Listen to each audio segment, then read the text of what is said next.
ഞാനൊന്ന് നെടുമങ്ങാട് ആശുപത്രിയിലേക്ക് കൂടി ഒന്ന് പോവുകയാണ്. നെടുമങ്ങാട് ജില്ലാ ആശുപത്രിയിലാണ് നമ്മുടെ സുനിഷ എല്ലൂർ നിൽക്കുന്നത്. സുനിഷ എല്ലൂർ, ഇവിടെ ഇപ്പോൾ ആനയുണ്ട്, പക്ഷേ ഒന്നാം പാപ്പാനില്ല നിയന്ത്രിക്കാൻ. തോട്ടിയെന്നാണ് സിനോജ് പറഞ്ഞത്. പക്ഷേ ഒന്നാം പാപ്പാനും അവിടെയില്ല, കാരണം നിയോഗിച്ചിരിക്കുന്നത് രണ്ടാം പാപ്പാനെയാണ്. അതിനുള്ള ചികിത്സയ്ക്കായി ആരും വരുന്നുമില്ല. ഗർഭിണികൾ വരുമ്പോൾ അവിടെ റേഡിയോളജിസ്റ്റ് വേണ്ട സ്ഥലത്ത് റേഡിയോ തെറാപ്പിസ്റ്റ് ആണ് കോഴിക്കോട്ടുള്ളത്. നെടുമങ്ങാട് ജില്ലാ ആശുപത്രിയിലേക്ക് വരുമ്പോൾ അവിടുത്തെ പ്രസവ മുറിയൊക്കെ അത്യാധുനികമാണെന്ന് ഞാൻ കേട്ടിട്ടുണ്ട്. സുനിഷയ്ക്ക് അവിടെ എത്തിയപ്പോൾ ബോധ്യപ്പെട്ടത് എന്താണ്?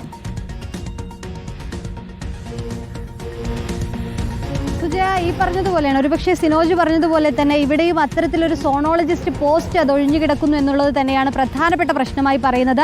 സുജയ പറഞ്ഞതുപോലെ തന്നെ അത്യാധുനിക സൗകര്യത്തോടു കൂടിയുള്ള പ്രസവ മുറിയും ഒപ്പം തന്നെ ഗൈനക്കോളജിസ്റ്റുകളുടെ എണ്ണത്തിലായാൽ പോലും അത്തരത്തിലുള്ള ബുദ്ധിമുട്ടുകളൊന്നും തന്നെ നെടുമങ്ങാട് ആശുപത്രിയെ സംബന്ധിച്ചിടത്തോളം ഇല്ല എന്നതാണ്. പക്ഷേ പ്രധാനപ്പെട്ട പ്രശ്നം സ്കാനിങ്ങിന് ഇവിടെ എത്തുന്നവർക്ക് ഒരു സ്കാനിങ് സംവിധാനം ഇല്ല എന്നത് തന്നെയാണ്. അതായത് ഇവിടെ നിന്നും പുറത്തേക്ക് നോക്കിയാൽ, ഒരുപക്ഷെ ഈ ആശുപത്രിക്ക് പുറത്തേക്ക് പോയാൽ ഒരു 5ഓളം പ്രൈവറ്റ് സ്കാനിങ് സെൻ്ററുകൾ കാണാം. അവിടെ എത്തി മാത്രമേ സ്കാനിങ് നടത്താൻ കഴിയുകയുള്ളൂ എന്നതാണ് നമ്മൾ ഇവിടുത്തെ ആർഎംഒയോടക്കം സംസാരിച്ചപ്പോഴും പറഞ്ഞത്.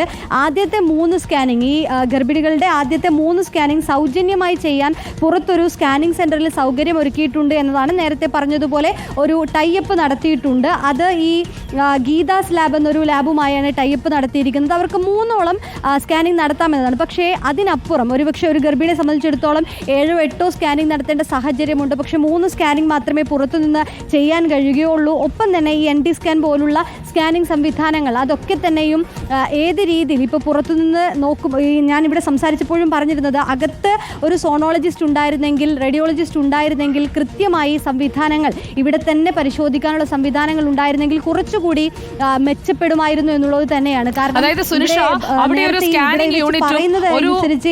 ഒരു സ്കാനിങ് യൂണിറ്റും ഒരു റേഡിയോളജിസ്റ്റും വരാനുള്ള എല്ലാ പശ്ചാത്തല സൗകര്യവുമുള്ള ആശുപത്രിയാണ്. ആവശ്യത്തിന് ഗൈനക്കോളജിസ്റ്റുകളുണ്ട്.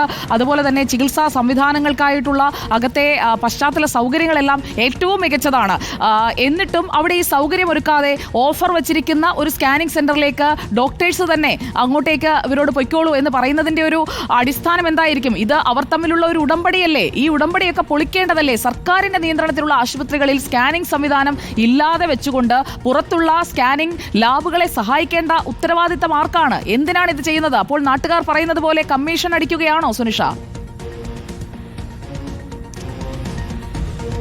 ഉറപ്പായും സുജയ, ഒരുപക്ഷെ അങ്ങനെ തന്നെ കരുതേണ്ടി വരും. ഒരു സുജയ പറഞ്ഞതുപോലെ നെടുമങ്ങാടിനെ സംബന്ധിച്ചിടത്തോളം എല്ലാ സൗകര്യങ്ങളും ഉണ്ട് എന്ന് ഇവിടെയുള്ള ഡോക്ടർമാർ തന്നെ ആണയിട്ട് പറയുമ്പോൾ പോലും ഇവിടെ ഒരു ഇത്തരത്തിലൊരു സ്കാനിങ് സെൻറ്റർ കൊണ്ടുവരാൻ എന്തുകൊണ്ട് കഴിയുന്നില്ല എന്നത് തന്നെയാണ് പ്രധാനപ്പെട്ട ചോദ്യമായി വരുന്നത്. ഈ പറഞ്ഞതുപോലെ എല്ലാ സൗകര്യങ്ങളുമുണ്ട്. പക്ഷേ ഞാൻ സംസാരിച്ചപ്പോൾ ഇവർ പറഞ്ഞത്, അങ്ങനെ ഒരു സോണോളജിസ്റ്റ് ഉണ്ടായിരുന്നെങ്കിൽ ആ പോസ്റ്റ് ഇപ്പോഴും ഒഴിഞ്ഞു കിടക്കുകയാണ്.